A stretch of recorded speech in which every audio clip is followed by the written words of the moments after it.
Japan is made possible by this and other public television stations.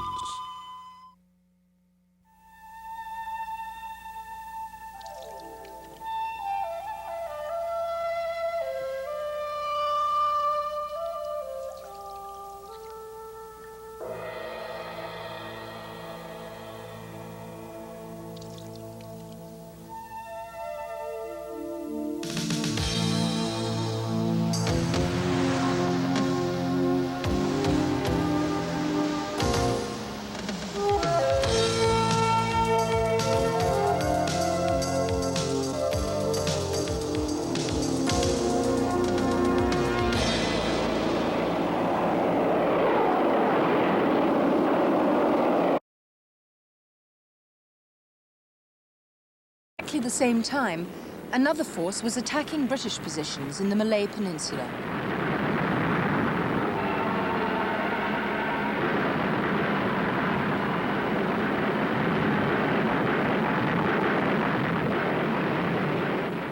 What were the reasons behind these surprise attacks? And what did the Japanese mean when they said that the war had been started so that Japan could assume its proper place in the world? Most people have never understood why Japan suddenly attacked the United States at Pearl Harbor, leading to untold misery and deaths for both Americans and Japanese. Indeed, this shrine is dedicated to the millions of Japanese who died. What we're attempting to explain, without for 1 minute excusing these actions, is why the Japanese felt they had to go to such desperate lengths. Because without a better understanding of this period of Japanese history, East and West may never be able to understand each other. War veterans gather in Tokyo to remember their fallen comrades. Comrades who paid with their lives by the millions in the years that followed Pearl Harbor.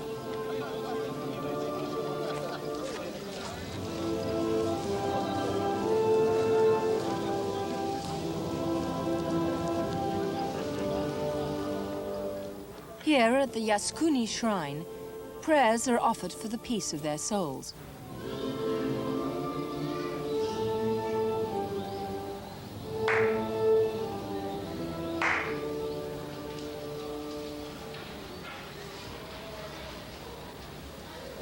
But the Yasukuni Shrine is more than just a memorial for old soldiers.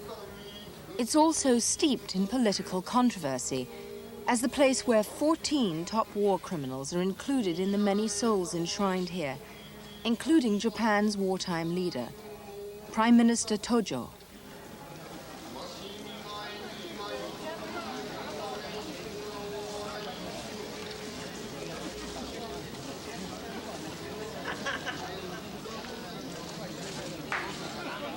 In the summer of 1985, Prime Minister Yasuhiro Nakasone made an official visit to the shrine, a move that caused protests in Japan itself and riots in China. More than 40 years after the end of the war, Japan's continuing search for its proper place in the world is still controversial.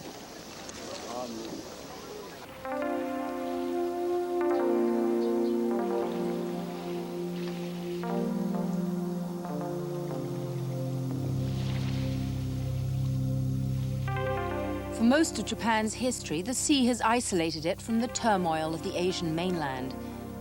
Too fierce and too poor to be thought worth invading, it had been largely left alone.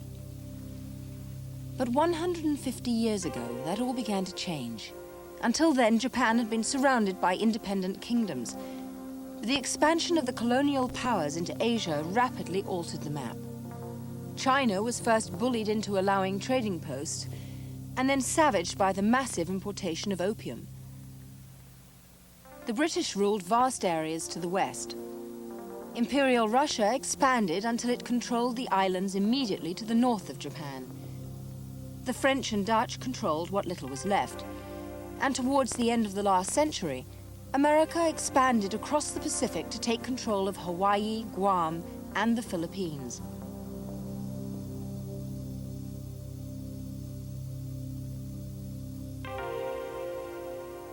The Japanese had good reason to feel that they might be next.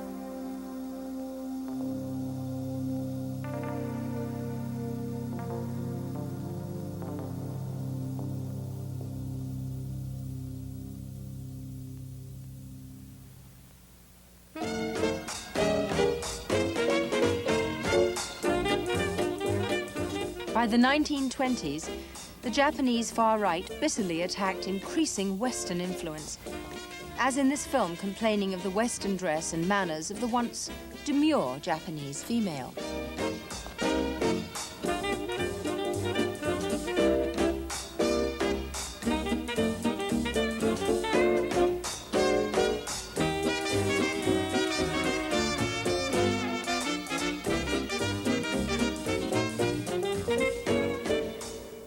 One form of Western behavior the right wing did approve of was empire building. Japan moved into those few remaining areas close to its shores that had managed to remain independent.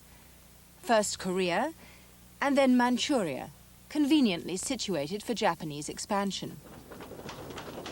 And as the 1930s ran their course, they expanded farther into the Chinese heartland.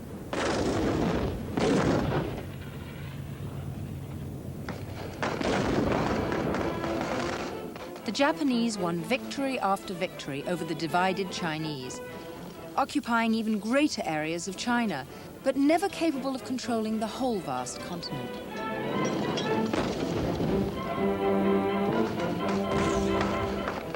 Propaganda films made for domestic Japanese consumption showed the victorious Japanese army being warmly welcomed by the Chinese.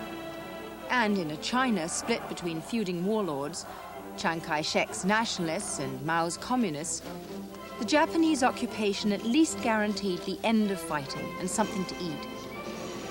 The Japanese believed, just like the Americans in the Philippines, that they were bringing peace and civilization to people who desperately needed it. This propaganda film was made to try to persuade the world of the humanity of the conquering Japanese army towards the peasants of China.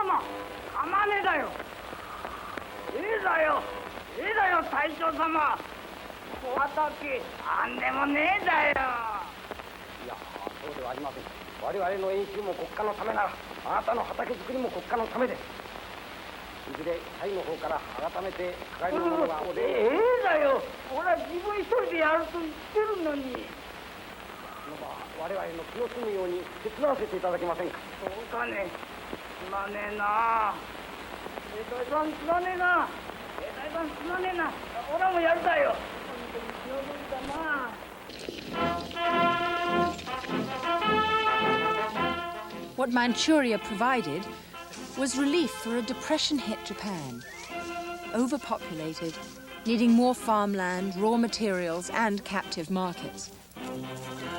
This film was made in Manchuria to show to farming communities back in Japan, to encourage them to emigrate in the golden era dawning for the new Japanese empire.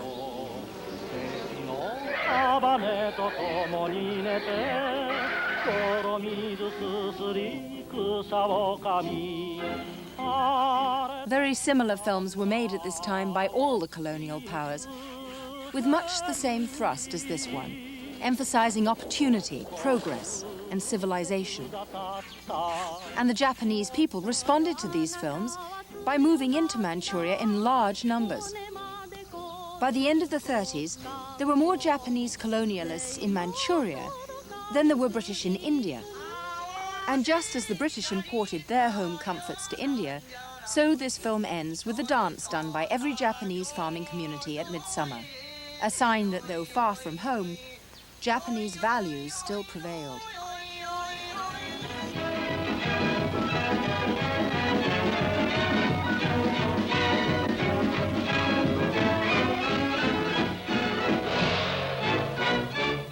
But the rest of the world perceived the Japanese colonization in a rather different light.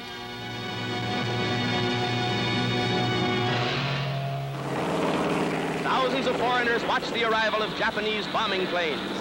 The Chinese flee for their lives as machine guns spray a deadly curtain of lead from above.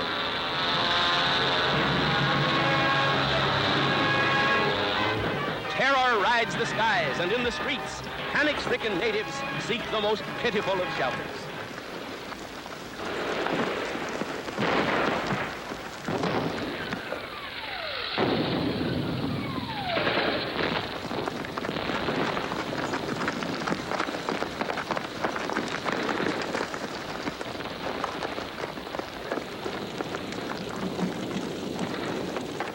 These bombings came only just after the world had experienced the full horror of the aerial bombing of Guernica and led to widespread feelings of anger and revulsion against the Japanese.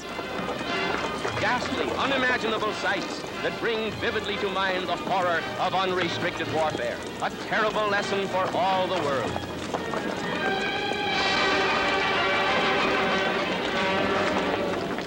Terrible, heart-rending scenes, but just what any city may expect in the future, when nations flame into the fiery fury of hate and war.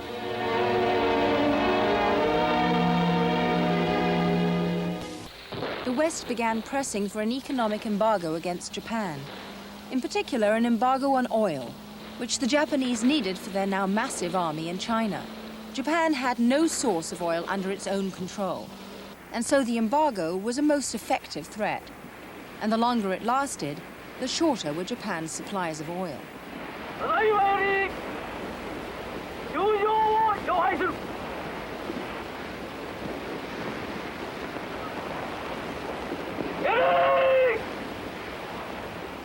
As its oil stocks dwindled, Japan was forced to choose between a humiliating withdrawal from her new Chinese empire or a gamble on the quick military successes over America and Britain.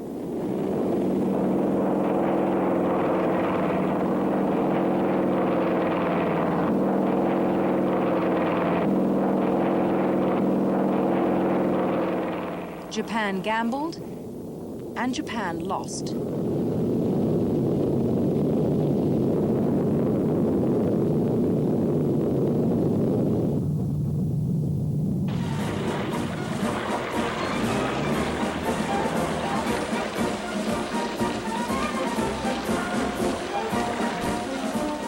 For the first time in its entire history, Japan was successfully invaded by a foreign power. The man put in charge of the defeated nation was General Douglas MacArthur. The stage was set. General MacArthur walked from a cabin to open the surrender ceremonies. We are gathered here, representatives of the major warring powers, to conclude a solemn agreement whereby peace may be restored.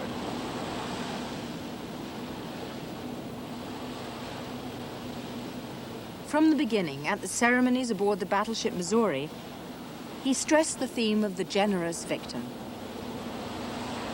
These proceedings are closed. Even before he first landed in Japan, MacArthur had given considerable thought to the future of the country. Almost alone among his contemporaries, he was without rancor towards the defeated Japanese. He saw his job not to punish, but to create a new society. At the very start of his administration, he stated his goals. To secure for the Japanese people freedom of speech, religion, and thought, and respect for the fundamental human rights. To remove all obstacles to the strengthening of democratic tendencies among the Japanese people, and to readjust the Japanese industrial economy to produce the Japanese people after reparations and equitable standards of life.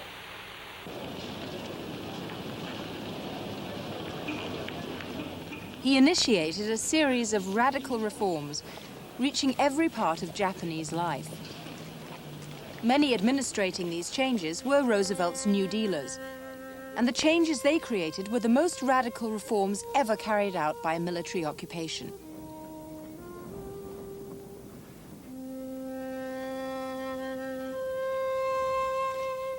And if ever there was a nation needing the energy and drive of MacArthur's men, it was post-war Japan. The country was devastated. There was little housing or food. The only part of the economy that worked was the black market. Into this confusion, chaos, and misery came the clear, incisive style of MacArthur and his mission to reform. Land was to be distributed to the peasants. Exploitation by absentee landlords was to end. And for this alone, MacArthur would be remembered. But land reform was only a start.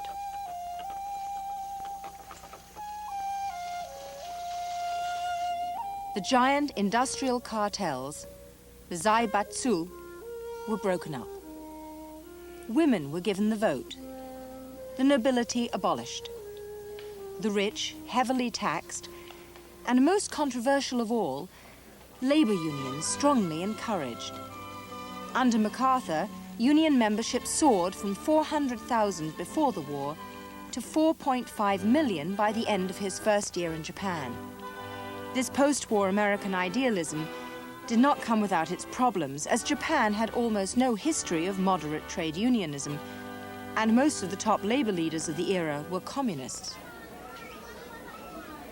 Slowly, very, very slowly, the Japanese economy began to recover.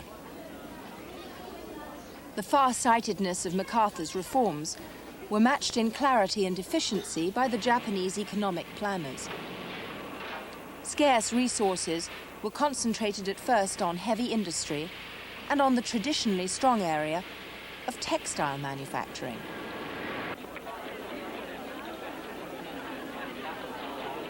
New areas were also allowed to develop with the first serious Japanese car industries and the high-tech area of television manufacturing.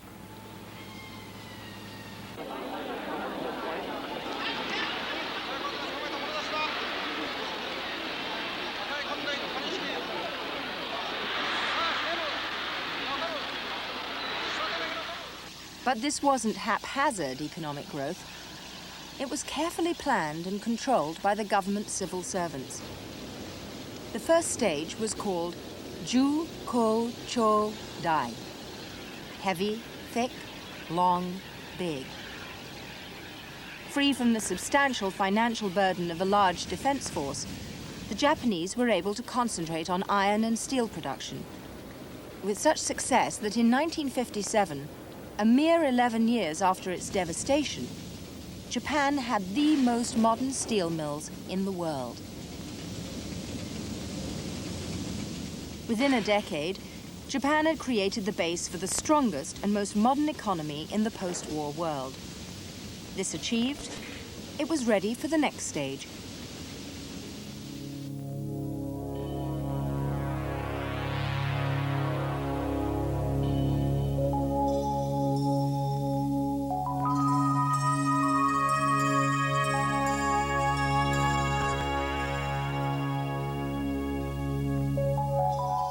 Miniaturization has always been a particular Japanese skill. In an overcrowded island, the love of the small and beautiful is not surprising.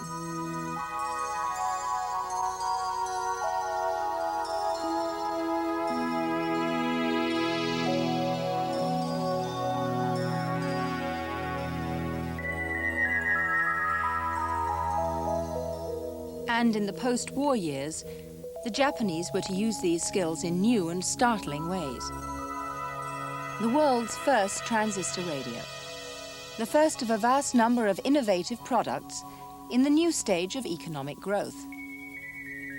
Kei, Haku, Tan, Sho. Light, thin, short, small. This new stage brought with it new jobs and better working conditions. But modern though these offices are, much of the work is done within Japanese traditions.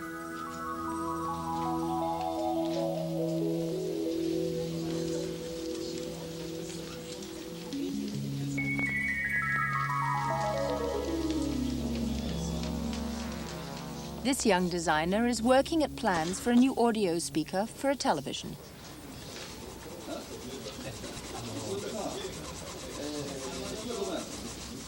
This design will be accepted only after it's passed a series of rigorous tests. Most important of which is a session where the designer has to justify his ideas to a group representing many areas of the company.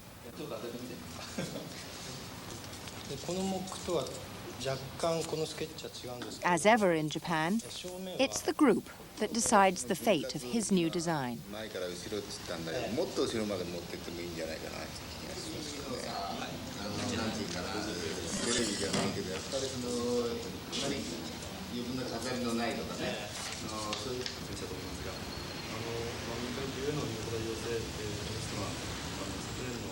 This is where the decisions to move from heavy industry into electronics was planned and coordinated.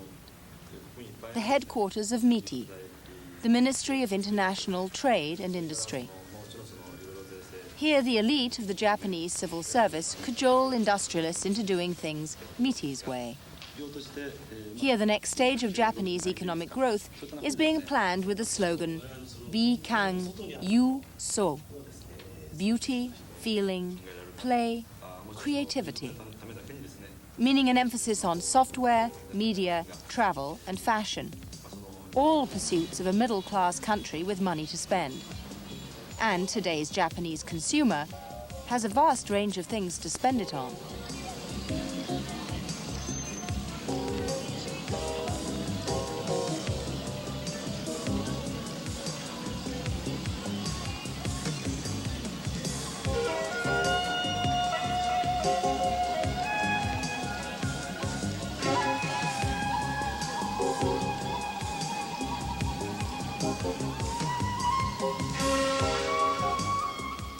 This is truly a land where the customer is king.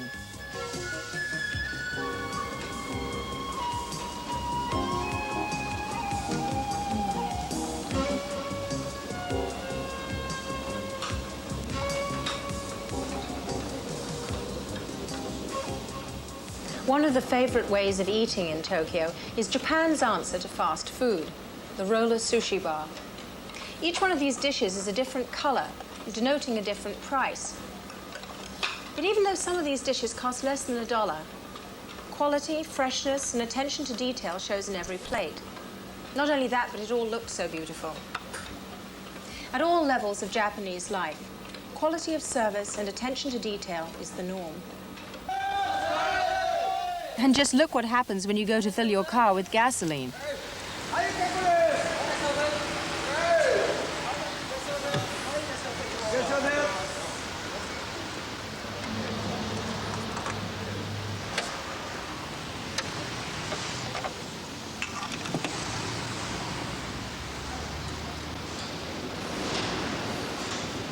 Engine OK! Battery OK! Radiator OK!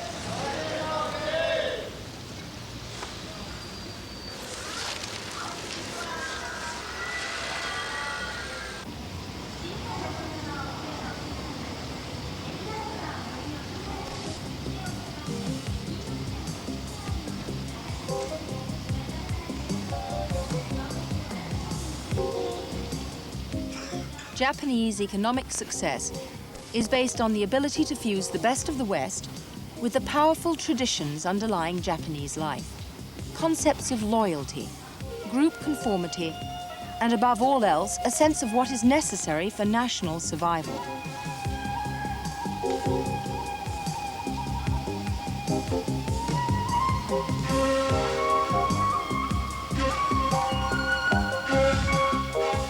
The post-war years taught the Japanese that it's only by continuing economic growth that they can maintain their proper place in the world.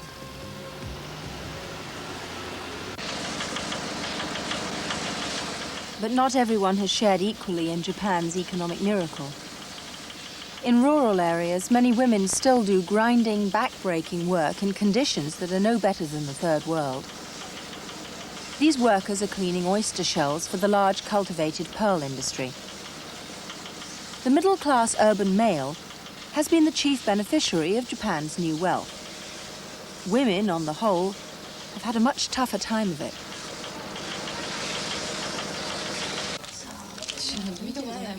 Even if you are employed in a white-collar job, your career prospects are limited. In a firm as progressive as Sony, these women stand little chance of making it to the very top of the company.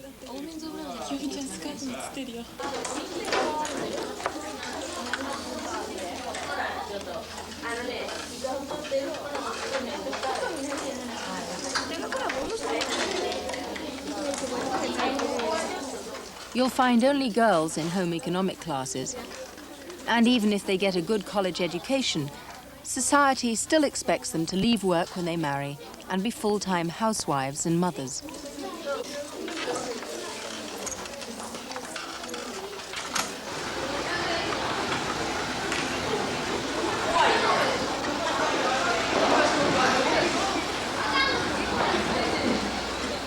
On the other hand, these boys in the traditional shop class will have a much easier time getting into a top college and into a top job.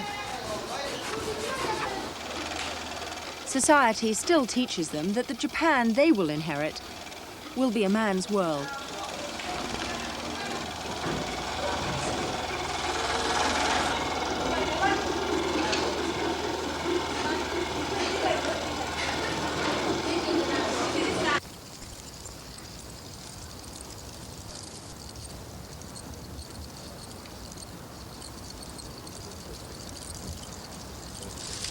And these stone dolls mark a grimmer reality for Japanese women.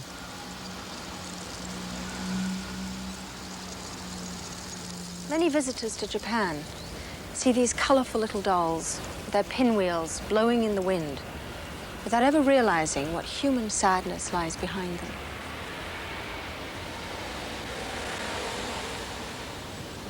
People who leave these dolls also write messages.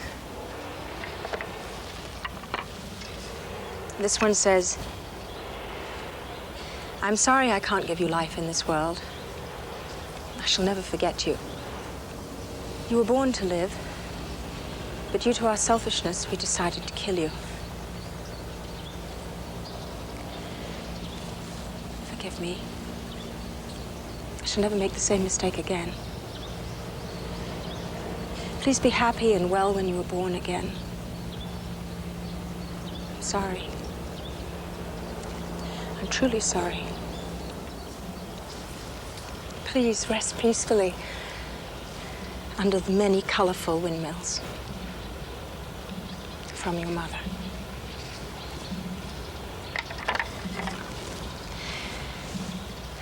This temple was built to honor children who died very young or were aborted. In this male-dominated society, it's been very difficult for women to get the family planning and birth control advice that's available in the West.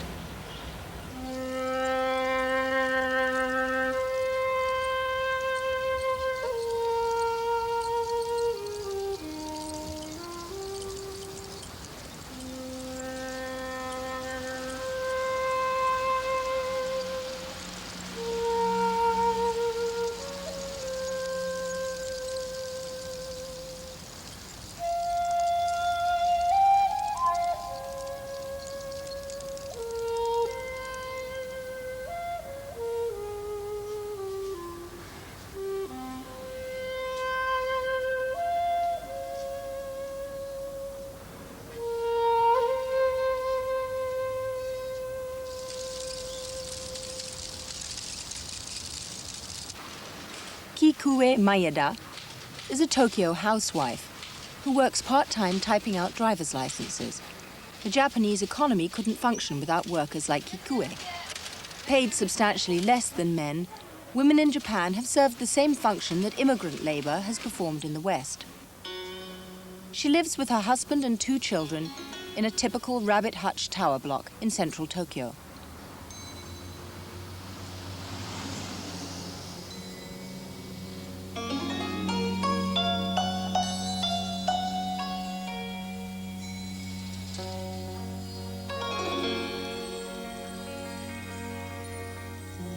By Western standards, her living space is small, with the bedroom doubling as a sitting and dining room. But the space is organized with care, and by sleeping on futons on the floor that are cleared away in the morning, maximum use is made out of the space. A rabbit hutch it may be, but it's a rabbit hutch with amenities.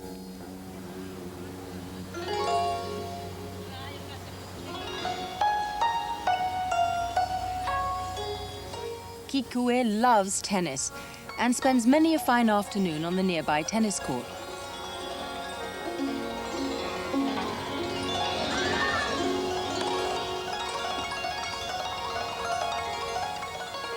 Her husband, a keen golfer, has an equally short walk to the golfing range. and the same sports complex provides swimming lessons for their children.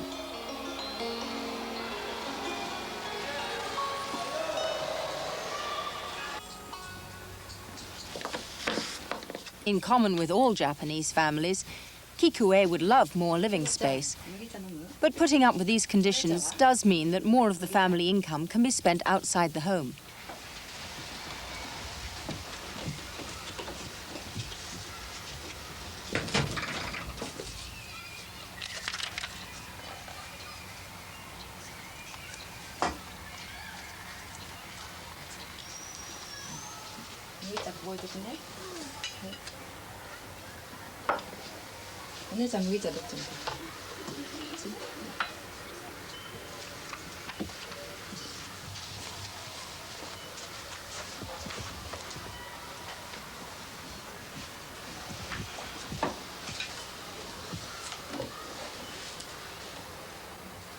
It's Kikue who makes the family budgetary decisions. In common with almost all Japanese males, Kikue's husband hands over his paycheck to his wife, accepts an allowance that she thinks reasonable, and allows his wife to make all the family financial decisions, giving women an economic power in Japan that belies their Madam Butterfly image in the West.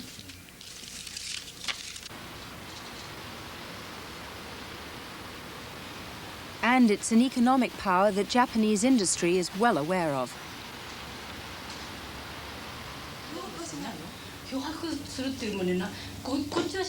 This is an office in Japan's largest advertising agency. And these women have been paid to give their opinions on a wide range of consumer products. As women choose both their husband's suits and the family vacation, advertisers are keen to know their views.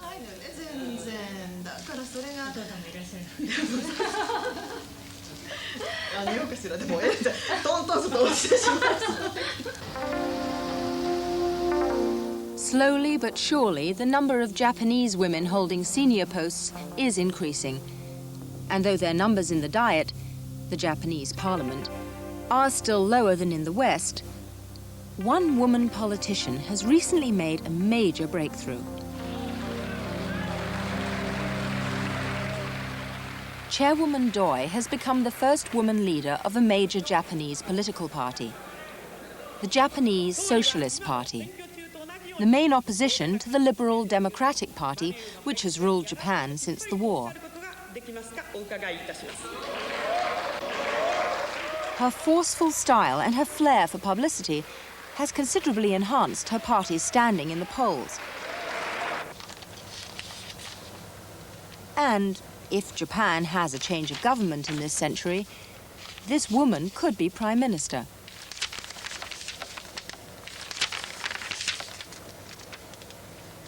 What would be her priorities if elected? As far as the cities are concerned, Japan is not spending enough.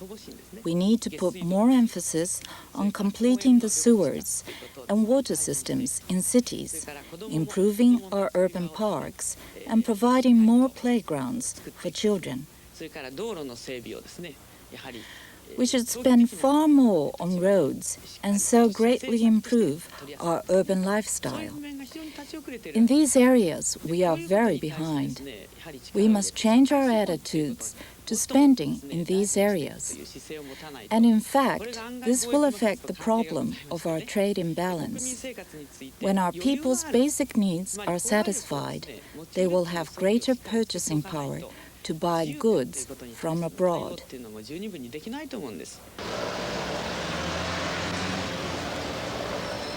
What is Japan going to do with its newfound wealth? What does the new stage of beauty, feeling, play, and creativity mean for the rest of the world? Japan's previous economic stages of steel and electronics have had devastating effects on the world. Now they're moving into beauty, creativity, and leisure. It's doubtful if Japan will export this leisure industry to the West. The enormously popular pinball game of pachinko.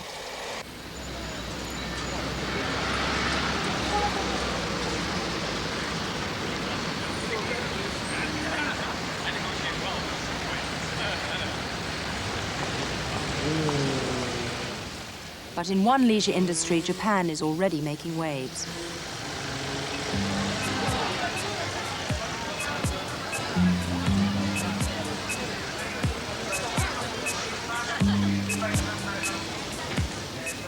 No one's better dressed or more fashion conscious than the young Japanese.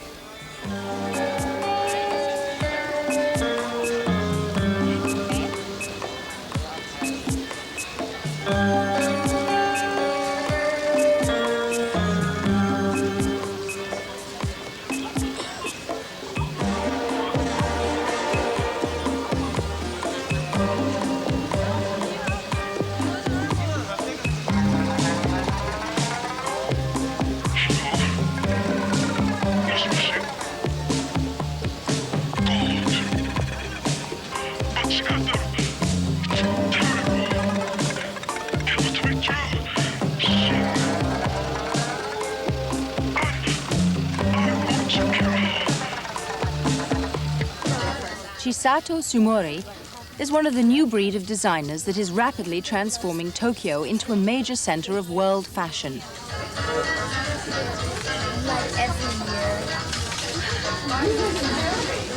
The same energy and drive that the Japanese once put into steel and electronics are now going into clothes design.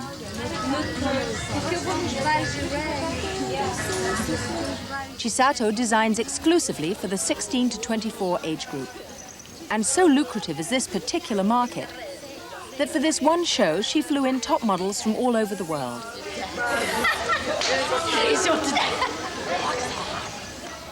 Japanese women in the 16 to 24 age group are usually in well-paid jobs, but being unmarried, live with their parents. This means they have a substantial income to spend. And spend it they do, on clothes and makeup.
A different side of the new Japan is being lived out here, on rain-swept Sado Island, where members of the Kodo Drummers Group live, starting every morning with a 10-mile run.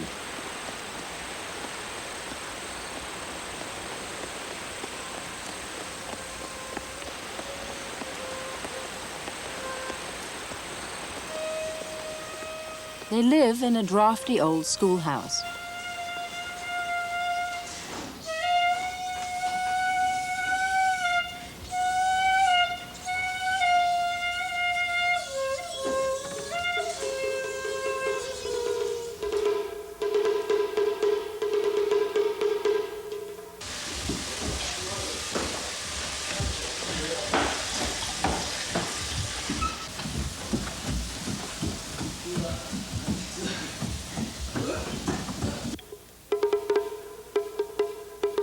Young men and women come from all over Japan to learn how to play the traditional Japanese festival drums.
tutored by one of the most senior of Kodo's drummers, new members are put through rigorous training sessions to see if they will qualify for the senior drumming group.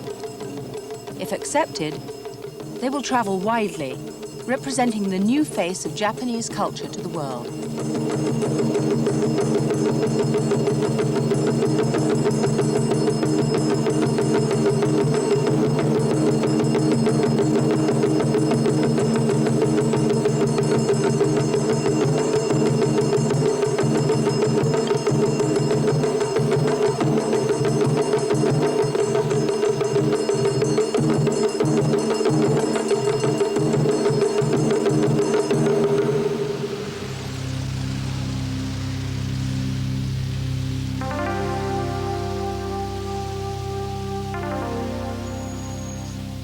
But the life of a Kodo drummer or Tokyo fashion designer is only for a tiny minority. The rest of the population is faced with surviving in the overcrowded conditions of late 20th century Japan.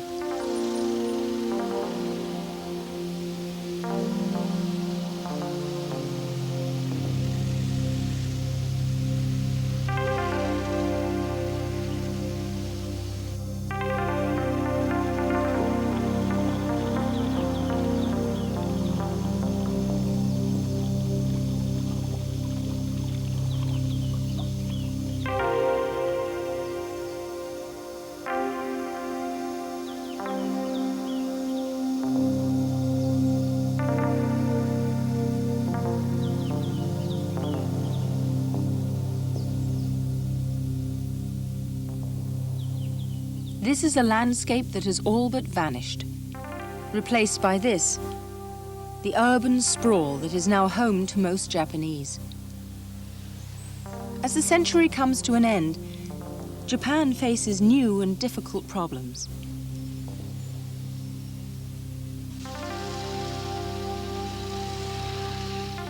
What to do with the new wealth?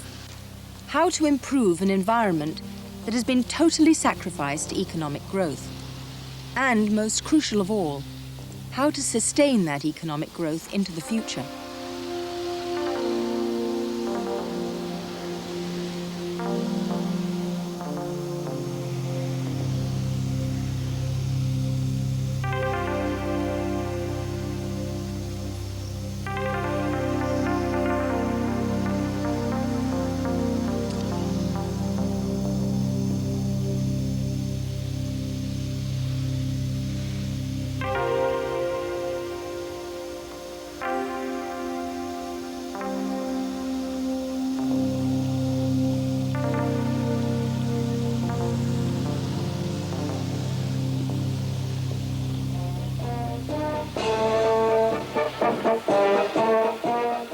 Launch day at Kawasaki's Kobe shipyard.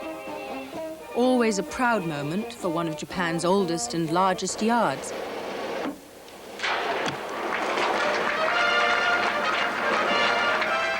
But this launch was different. Once this ship had slipped down the ramp, no more would ever be built.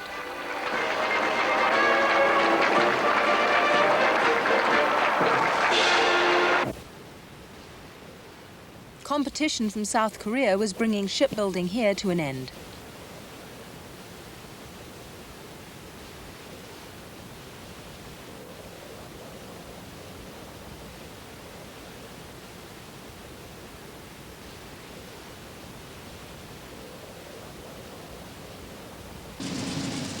As is traditional for large firms like Kawasaki, the workers were retrained to do other jobs with the company's many plants.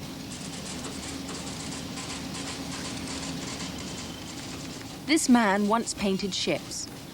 He now programs computers in the company's motorcycle operation. Once, Kawasaki would have retrained all its shipyard workers. Now it retrains only the younger and brighter ones. The rest were fired.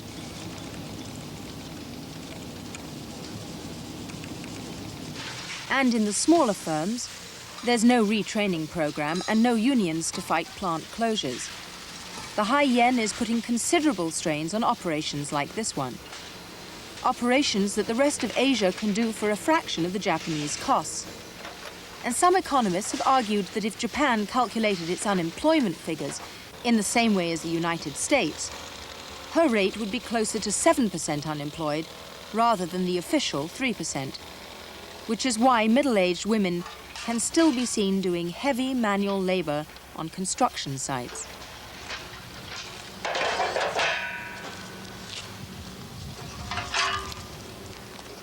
In a country with very limited welfare benefits, you hang on to whatever you've got.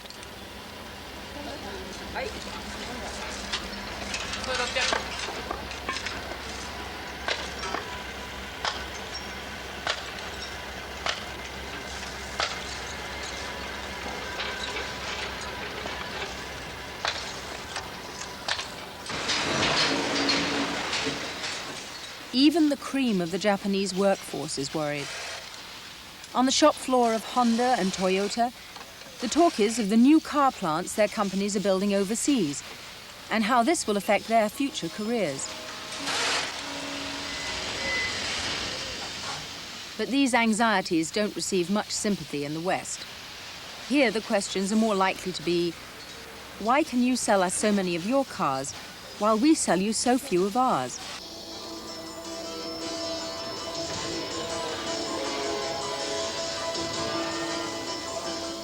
Why do Japanese consumers flock to buy cars and bikes made by their domestic industries and so rarely buy the products of Detroit? Once the answer would have been simple. Detroit couldn't export its cars or bikes to Japan because the Japanese bureaucracy made it impossibly difficult. This, however, is no longer true for cars and for many other items where tariff restrictions have been lifted. The reason why it's so hard to sell to the Japanese is because of the peculiar way Japan structures its domestic market.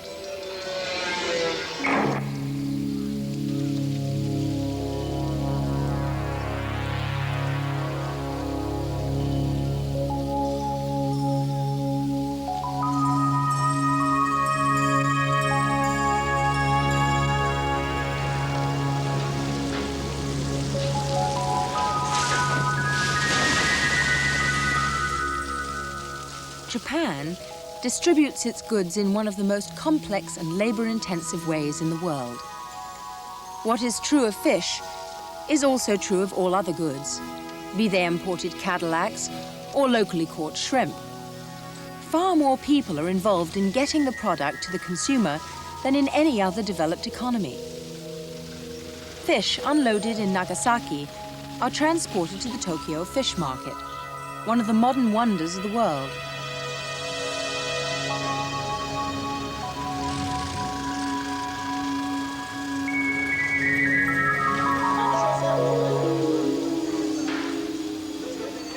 Through these halls pass a fifth of the world's fish harvest. At 5 a.m., the place is packed with people, examining the quality of the fresh and frozen tuna. Then a series of auctions of Byzantine complexity ensure that in half an hour, most of the tuna will have passed through 4 different companies before it finally leaves the market.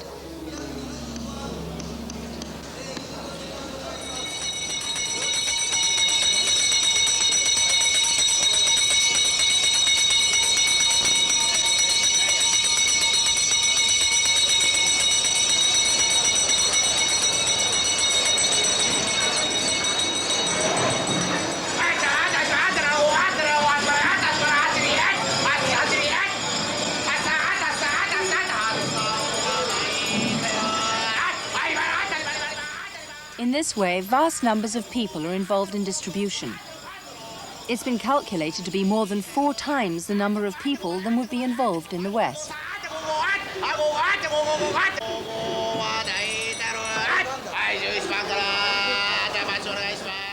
It's a system that provides employment.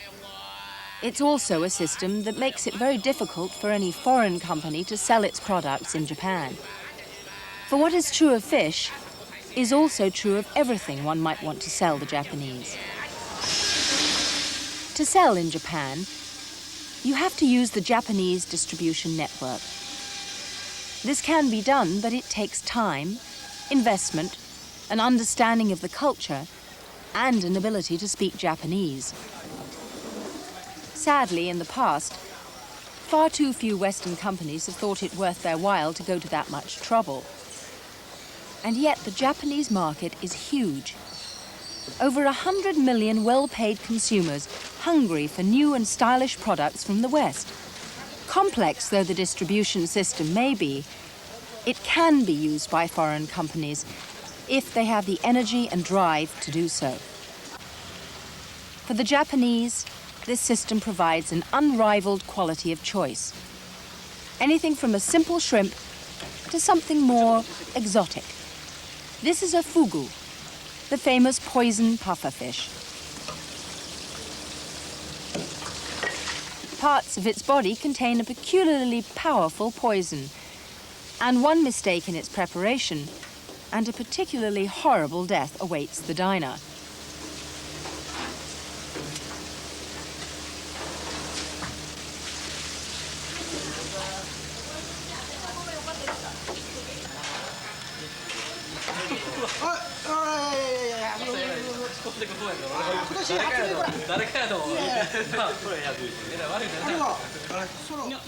This dish costs a small fortune. At the other end of the scale, in roller sushi bars all over Japan, the high quality of their distribution system ensures the diners a cheap, safe, and delicious meal. The Japanese consumer is used to high standards and high quality. Until goods from the West can match these expectations, the problems of huge trade surpluses will remain. One way in which this can begin to happen is by the West taking a greater interest in what it is that makes the Japanese tick. In the past, the American image of Japan focused on the quaint and comical.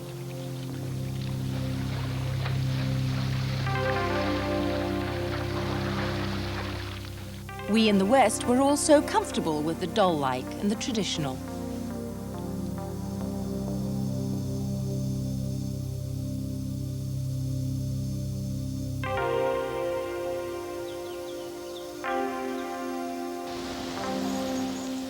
What we've yet to even begin coming to terms with is the economic dynamism of a country whose stock exchange is now worth as much as Wall Street.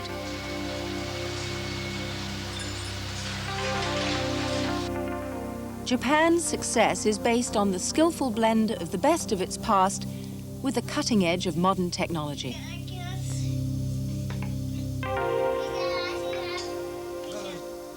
The children of today's Japan are being well trained to inherit that success and continue it into the 21st century. By the time these children and our children graduate from college, they'll be making the decisions that will shape the world. It's important that these children and our children are better communicators than our parents were, or indeed, for that matter, than we are today. If we're to avoid the mistakes of the past, it's crucial that the people of the two most powerful economies of the free world, Japan and the United States, learn to understand each other, and thus ensure a brighter future for all our children.